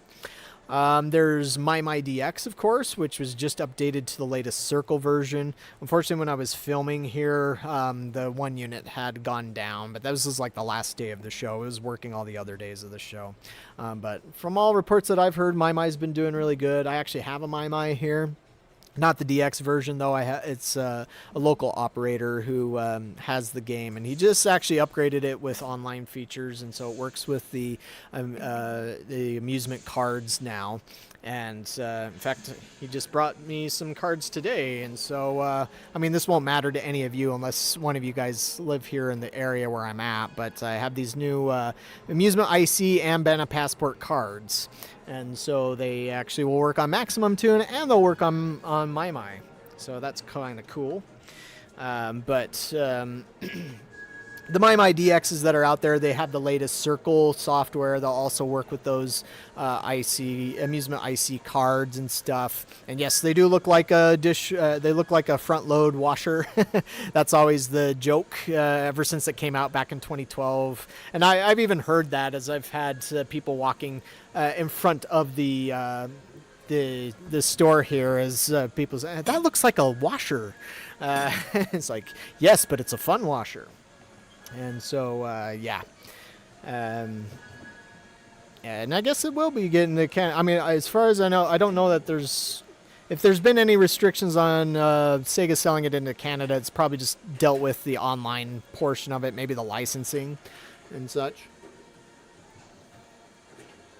But it is nice to see a rhythm game like this getting a lot of attention. I can't say that I've heard this much hype behind a rhythm game since maybe DDR was trying to do its thing back in the Supernova days. But I guess to be fair, like Step Maniacs has done exceptionally well. They've sold over 5,000 of those. Taiko no Tatsujin got a lot of attention when that first came out as well. For the U.S. version, it's just, from what I've heard, is it's had some hardware problems at some places and whatnot. And so it's a good time to be a rhythm gamer, right? But from Sega, like I said, there's not anything else that's like new. It is too bad that with Daytona Championship USA that they didn't add something like a track from Daytona USA 2 or something. Oh well. Now, another thing that we've heard about is we do have a fan over in China who sent us information that Apex Rebels actually did get a content update, like with new cars and tracks and such. But so far, we have not heard anything about that coming out over here. So I will check and see if it so happens to be applied to the game. But I haven't heard anything from Sega officially on that as to whether or not they will be launching that or not. There's also Alpha Ops VR Strike, which was released last year. And I have direct capture videos on this that 3Mindwave, the developers of the game, sent me. So if you're curious about seeing how that one works, it's there. And this, you might have already seen or played this one out there somewhere. The Simon Arcade Redemption game. Got to stop on Sonic here, just 'cause. And also another memoriam for Paul Williams, the former CEO who passed away last year from cancer. There, some redemption stuff. I use the nice word, not the mean word of slop.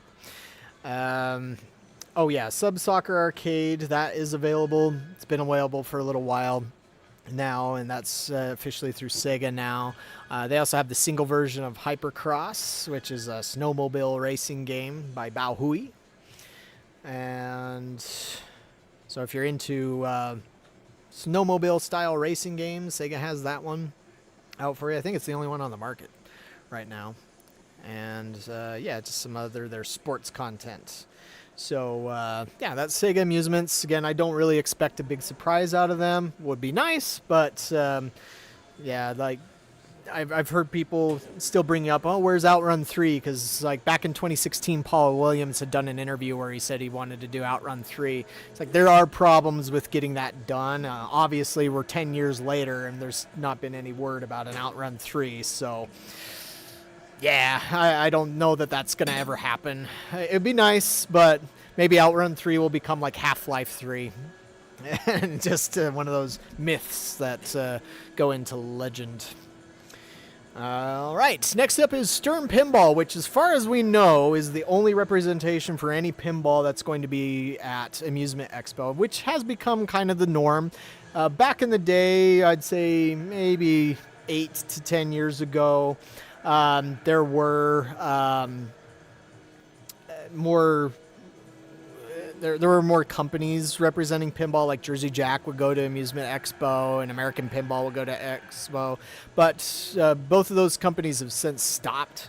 And a reason why a company wouldn't go to a show like this is they just don't feel like they get enough sales out of it. And sometimes that just happens from experience. Like, say they've taken a game there and they didn't get many sales out of it. And it's not cheap to go to these shows. Not only do you have to pay for the show space, which can be expensive depending on what type of show it is, but also the shipping, paying for all of your employees to fly out there, stay in hotels, pay for all their food, pay for their time while they're working at the booths and all that, any shipping damage and stuff. Even if you have insurance, it's not, there's still costs involved there.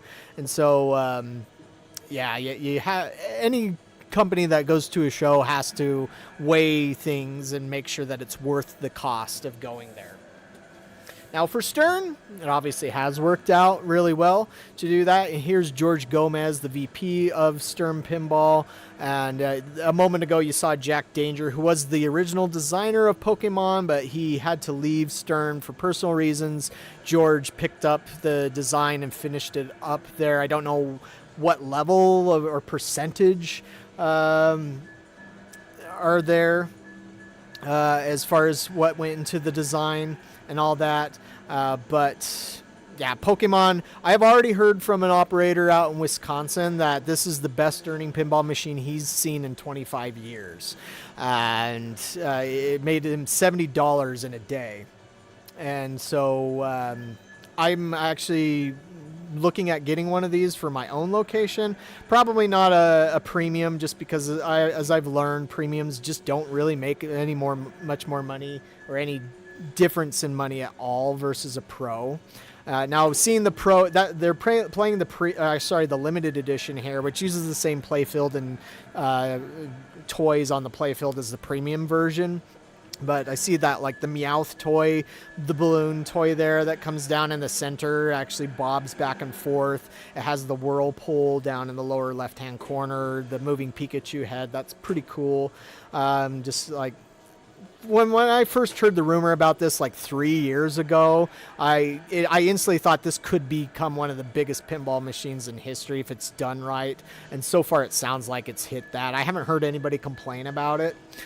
So far, like oftentimes in the pinball community, there's a lot of complaints about the art design or the layout, like if they just copied an old pinball machine or something.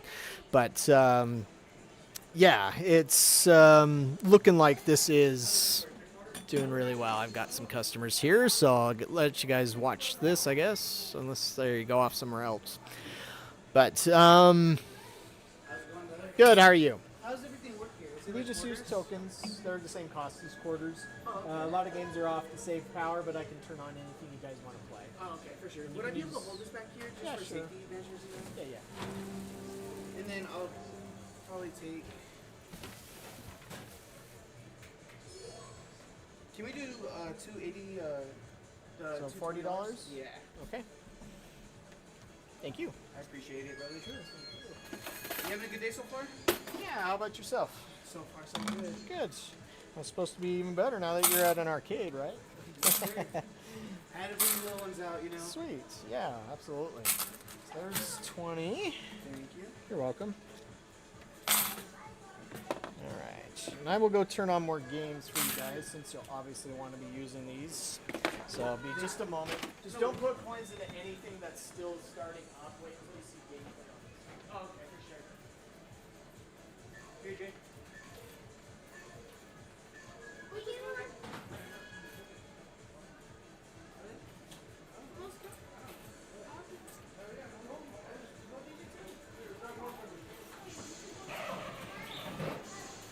He's turning on more games right now, too.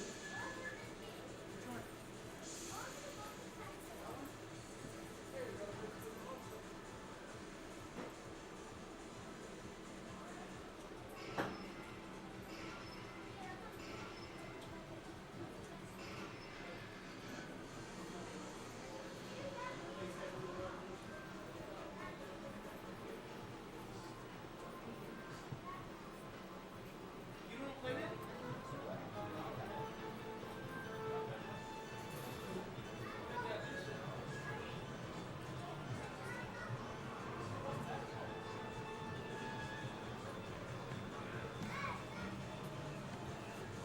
Alrighty. So yeah, Pokemon does stand to change things up pretty well. As for JJP, I mean, again, that's my guess. Is just they've just not seen good returns on their investment from past shows. I mean, I wish they would go to Amusement Expo, because they did once upon a time. Even like Highway Pinball, if anybody knows who they were from the UK, they went to Amusement Expo, and I got to play their Full Throttle game. But then I never saw them again.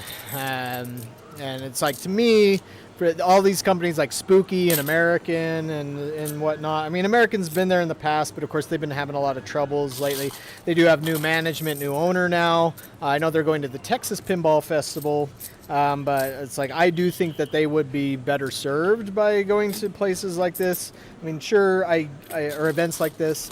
Sure, I get it that pinball doesn't sell as much to operators as it used to, but in part that it becomes this, I don't know what the correct way to describe it as, if it's like a death spiral or a self-fulfilling prophecy where it's like, oh, well, operators aren't buying our equipment anymore, so we're not going to appeal to them. So you don't create games that appeal to them, and then of course they're not going to buy it if you're just trying to appeal to the rich collector, and then it just becomes this thing where it's, of course, it's not going to sell. Now, Stern is obviously showing that there's a way to make it work, because they still attend events like Amusement Expo, and they're able to do that without apparently losing sales and whatnot. Now, sure, would I like it if Stern did put the effort into their Amusement Expo thing like they did with like the Comic-Con? Sure, because that's pretty cool. But yeah, it's like that. With American Pinball, they have the Orbit Games division, which has like the Whirlball thing. They also have like the Rock-afire explosion cranes and stuff. And so it's like, I would think that it would behoove them to try and get some operator support by showing up to these events and not just collectors events like the Texas Pinball Festival or Pinball Expo in Chicago and stuff like that. That's just my opinion, though. Perhaps I don't know what I'm talking about. But at least we'll get a chance to play Pokemon and Star Wars, Walking Dead Remastered, all that sort of stuff as well. Okay. Almost done here, guys. So thanks for hanging out with me this long. Gives me a chance to stretch my vocal cords out before I go and use them at the Expo as well. But I got to be careful. I've lost my voice in the past because I talk too much in a week. But almost last but not least is Unice, who started up in China back in 1990. And out of all they always have a lot of new stuff. It seems like almost every show they have something new. But sometimes they have games where they show them and then you never see them again. And I don't know if that's just because it sells poorly or tests poorly or what the deal is. Like you might remember they had one, I think it was called Crazy Ride. It was like Crazy Taxi, but with modernized rideshare ideas behind it. But that was one we saw at an IAPA once. I can't even remember which IAPA it was. Never again. Never saw one on location either. And at IAPA, they had two massive booth spaces, lots of redemption stuff, lots of cranes, but also some video games. And like one of the new video games that they showed off, like I think it was mentioned in chat, Monster Kart DX, as well as their Monster Jet Riders. Both of those, particularly Monster Kart, has sold extremely well, according to everything that I've heard from them. And so that's one that's been sticking around for a bit longer. And then now I'm losing my train of thought. There was Spin City at IAPA. There was the Jump Master game, which I really didn't like, pogo stick racing game. Neon Rush is one that has been around for a little while. They've had their Bigfoot racing games, although it seems like they've already started kind of pulling back from those a little bit. I mean, I can understand when you have a lot of games. Like Unice has just a lot of content, and I think there is a point, at least in a business like this, where maybe there's too much that you can offer, and so you want to maybe hold back a little bit, let what you have breathe, and as long as it's successful, then just stick with that for a little while. But anyways, there are at least 3 new video games that Unice is going to debut at Amusement Expo, which for them is also unusual. Usually at Amusement Expo, they don't unveil a whole lot. It might be one game, and oftentimes it's like a redemption piece. But for 3 video games, it's kind of like, huh, okay. I'll take it. But and another thing I should also say is that Unice has improved in the quality of their developments. I know they've been working with some third-party developers. When I was at IAPA and I was standing there watching Neon Rush, and the attract screen was going on one of the sides, it showed a brand of, it showed a logo for a company that I wasn't familiar with, and it wasn't Unice. But that's where it was like, huh, okay, so that's where I could see the quality of Neon Rush was distinctly different and higher than like Monster Kart and a couple of their other video games. Now, whether or not that company is also behind this one, Cyberpunk 2077 Chrome Rush, remains to be seen.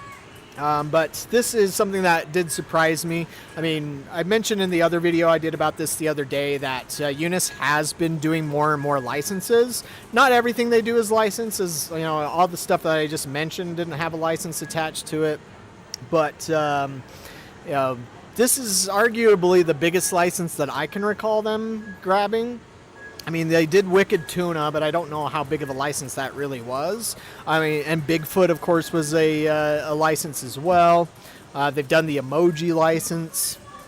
But, yeah, Cyberpunk 2077. I mean, for those who weren't happy about Turf Wars not being a proper video game, well, here you go. This has motorcycles from the Cyberpunk universe, and it has combat built into it. And like I said, if there's any old school gamers out there who grew up or played any games from the 90s, you might remember a game called Road Rash. I remember playing that at my friend's house.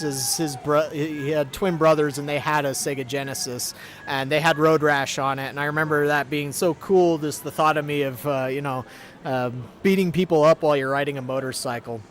Now, of course, I'm sure the game hasn't aged super well, and I know the 3DO version was the best version of that out there, which I played once, as I recalled. But, yeah, that's kind of what this feels like, is like take Cyberpunk 2077, apply Road Rash into it, and go with it. And so, I mean, from this, it looks good, but of course, trailers can always be deceiving. It's better to play it in person, but some of the features this has, it has an LED matrix marquee there. These look like they're 65-inch screens, might be even larger, but yeah, there's also Destruction Derby. Oh yeah, that's right. That is a good point. There was another combat motorcycle racing game that was on the tip of my tongue, and I just couldn't remember what it was. But as Ted brought up in chat, Motor Raid by Sega. I actually almost got a Motor Raid many years ago, but I can't remember what happened. But something fell through on the sale, and I was really sad because I was like, darn it, I wanted that game. It was such a fun game. So yeah, Motor Raid is also a great one to bring up in that regard, and probably more relevant given that that was an actual arcade game, whereas Road Rash never was. But 65-inch screens, I believe, 4K, of course, the molded swivel bikes. Let me find where in the video does it have the cabinet. Okay, there we go. These are also on top of a motion base, so probably powered by an air compressor. The one problem if you're running a location is that games like this tend to eat up a lot of electricity, and you may need to have like a 20 amp circuit just for this game. Or I think I've seen ones where it's like 2 20 amp circuits or something crazy like that. Didn't see anything about wind effects built into this one, but still, with that license and all this tech, as long as the game is done well and as long as the hardware holds up, this could be a pretty good big hit for Unice. And so I'll have to see if I can find out what the price is. So I'm very curious to see what that is as well. But that's not the only game that Unice will debut at the show. This next one is a little surprising, where they announced it before IAPA, and we really thought it was going to be at IAPA. In fact, I think Schaefer Distributing had said on their IAPA preview list that it was going to be at their booth, and then it just wasn't there. Now, that might have been one of those things where there was a shipping problem or something was wrong with the cabinet, and they decided to hold it back. Who knows?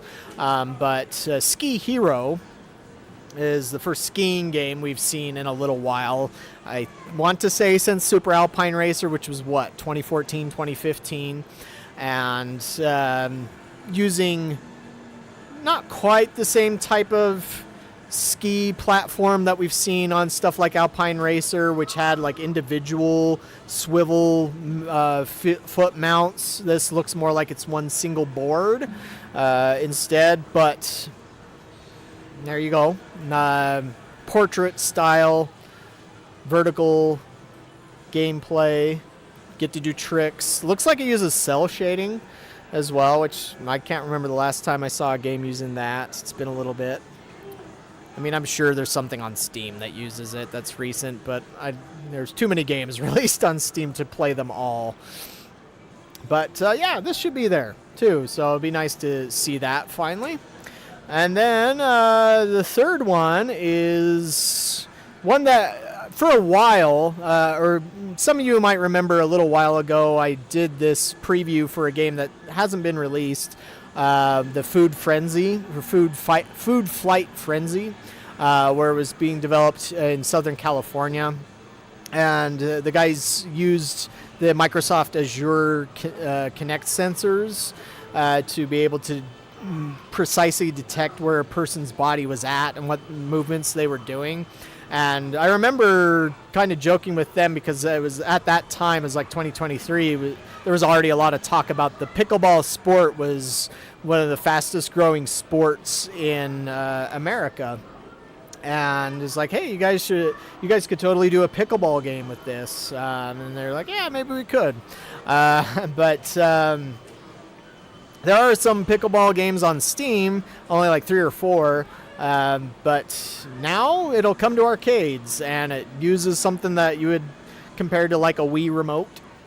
That you get to swing the pickleball paddle and play this version of this in between table tennis and actual tennis. I've never played pickleball myself, so I don't know exactly how it plays or why it is that this has become such a big sport. But like, I know there are FECs out there that are actually installing pickleball courts. Like Elevate Adventure Fun Centers down in Florida, they've started doing that. And there's some others as well that have started doing that. So it's like kind of a no-brainer, I guess. I mean, this will probably appeal to an older crowd because by my understanding, it's been like boomers, Gen Xers, millennials that have been getting into pickleball more so than kids. Hey, how's it going? But comes as this twin cabinet with these 2 sides, and don't know if it'll link up to more than that. It would make sense, I would think. So my understanding is you can have 4 players in pickleball, so to link 2 of them together. I didn't see if it seemed to show 4 players. No, it doesn't look like it. But yeah, so those are 3 new video games that'll be available from Unice. Now, if you're into redemption and cranes, I know a lot of operators out there, that's their bread and butter, even though we don't cover it a lot. And in case you're new to the site, the reason why we don't cover a lot of redemption, I mean, yes, I guess you could say there's a personal thing there where it's just like, for me, I never really cared about redemption games. Even when I was a kid and they started showing up and I would go to an arcade, I would completely ignore them and I'd go play the actual video games. Because to me, it's like, this isn't really a game. It's stupid. That was just, my personal opinion. I didn't know how much money they made. But also, when it comes to redemption, it just doesn't really need the signal boost, whereas video games do, because there's just so much competition for video games out there with Steam and all the consoles and mobile game stores and all that stuff. Whereas redemption, it just, you can put a good redemption game into any location and it makes money. It doesn't need anybody to tell you about it, really. Like Big Bass Will didn't need the help of a blog to get attention out there. So that's really the main reason why we just don't spend a lot of time covering redemption stuff. Yeah, exactly. It's stupid, but it makes money. And it's like there are some locations that could not stay open if they did not have redemption. Now, in my case, I've been running an arcade for 18 years now where I've not had any ticket redemption. I've made it work. But, how business has been for the past few years, it has crossed my mind to maybe relent on that and to start doing ticket redemption, just because it's like it would be nice to do more than just scrape by. It'd be nice to pay myself again and stuff like that. But, yeah. So, anyways, we do have a preview specifically on Redemption at Arcade Heroes that we ran the other day. So, if you're really curious about what new Redemption stuff is coming to the show, there isn't a whole lot of new stuff as far as I know. Like, there's the Icy Slush Rush single player, and there's this Zombie Snatcher by Toccata Gaming International.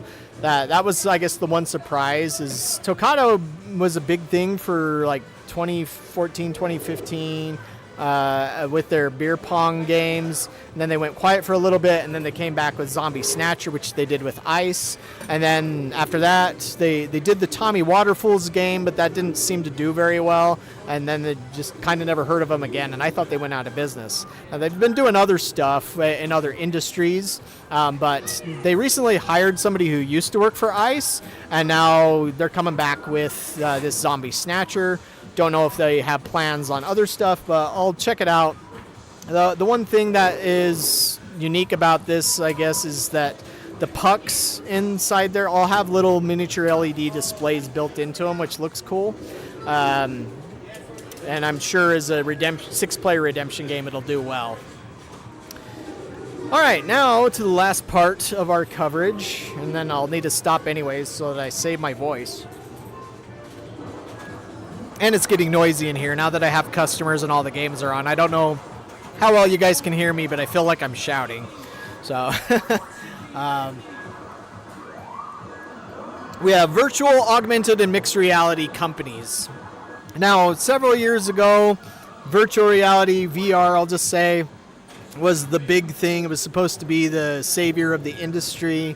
I think we've learned that that's just not panned out.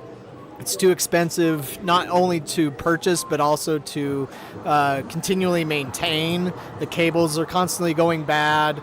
And I even from the earnings that I saw, I know some people in here, they won't be happy with me calling them shills or whatever, but it's just like some of the shilling done for VR, it was such gaslighting. It's like when I saw some actual numbers, it's like that's not that good, especially for the price of this game. It should be making 5 times as much as what you just showed me. And it's just like, I understand some of the benefits that VR could bring with the right games and the right hardware, but it just faltered too much. And so to me, it's felt so much like the Laserdisc. Where there's a lot of it's not 100% one-to-one the same thing as Laserdisc, so I know some people don't like me using that comparison, but there are some similarities. Like Laserdiscs were touted as the thing that would save the industry, but it ended up bankrupting a lot of companies. It contributed to the crash back in 1983 and 84. Had Laserdiscs not come along, the industry probably would have recovered a lot sooner, and it probably wouldn't have needed Japan to bail them out, essentially. But, as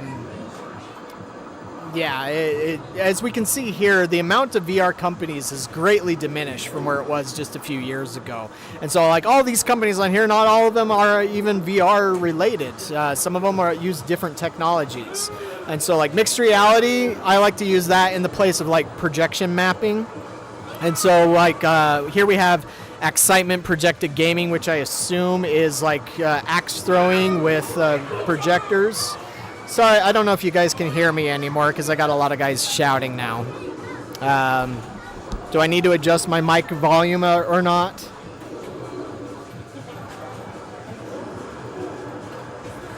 By the way, I am starting to implement a card system as well, and so that's where I'm hoping that can help save my bacon in part.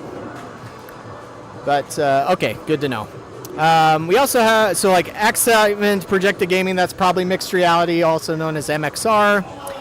DOF Robotics, they usually don't come to Amusement Expo. They usually come to IAAPA because they are more focused on like theme parks. Because they have this flying theater. Like I think they have this at Epcot, where it's this enormous dome screen that's like 3-4 times the size of a typical movie theater screen.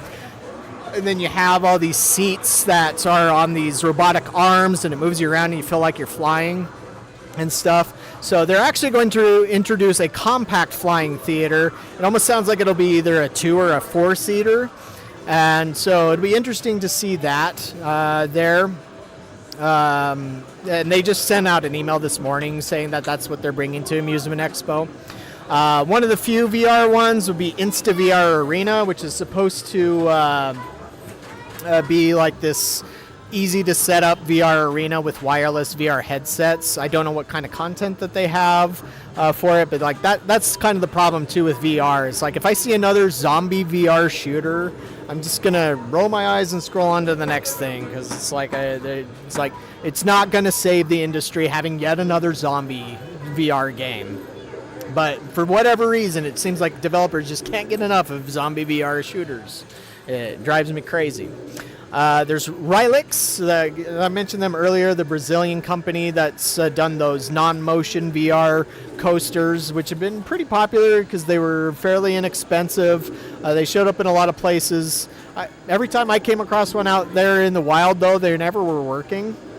And of course, Andamiro picked that design up and did the SpongeBob bubble coaster. But at IAAPA, they did have a version that had a mounted gun on it. Unfortunately, I noticed it like on the last day of the show. I filmed it a little bit, but there was a crowd of people standing around it, and so I didn't get very good footage of it. And then I made a mental note. I was like, oh, I'm going to come back later and catch that, but I just got so sidetracked with everything else that I didn't get a chance to follow up. So hopefully this time I can actually check it out and see what it is all about. Velomotion, they don't do VR, they do more augmented and mixed reality, usually with projection mapping, and do extra gaming type stuff. They do some pretty cool things, and they've won an IAAPA Brass Ring Reward before as well. Versimmersive, I'm not familiar with them, and so even though they're on the list here, I didn't really spend much time looking into them. And then Vex Solutions, they're one that was all about VR, but they're one of those companies that was wise enough to make a pivot before it sunk their company. Kind of like the Laserdisc problem, because it's like, yeah, if you remember the name Universal in arcades, who did like Mr. Do, it was their Laserdisc project that sunk them, or Stern Electronics, it was also a Laserdisc project that caused them to go bankrupt. And that's happened to a lot of VR companies, like the...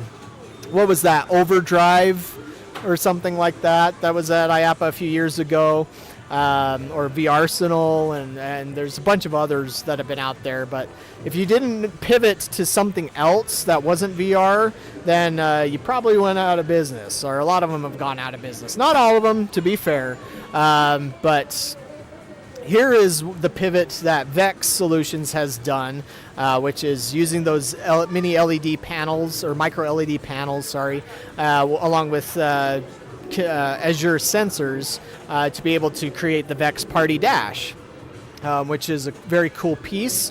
And I think from what I've heard, this is doing well for them so far. And again, they used to just do VR arenas, but they pivoted. Now, they're not the only ones.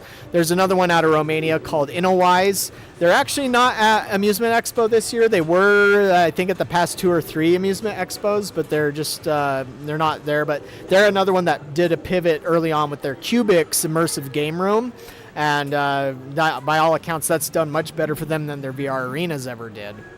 And so I wouldn't be surprised if this Vex Party Dash is doing the same thing for Vex Solutions. And Toxicy, or Toxicy, I'm not sure how you pronounce that. Thank you. Doing everything I can to keep the doors open. And as you guys are hearing, you know, it's like I'm actually kind of busy right now. And so sometimes Mondays are dead. That's what I was assuming was going to happen, and sometimes they actually do all right. So all these customers that are actually coming to arcades and playing stuff on a Monday afternoon, that's helping us keep our doors open. So, yeah. But yeah, that pretty much finishes the preview. Is there anything else you guys want to talk about before I end the stream? I think I covered everything. Again, that we know will be there. I don't think I spent a lot of time talking about Nickelodeon Kart Racers Arcade. It actually had been at a couple of events prior to Amusement Expo. This will just be the first time that I get a chance to play it. I will find out how close it is to a final release but I'm not 100% sure how close that is.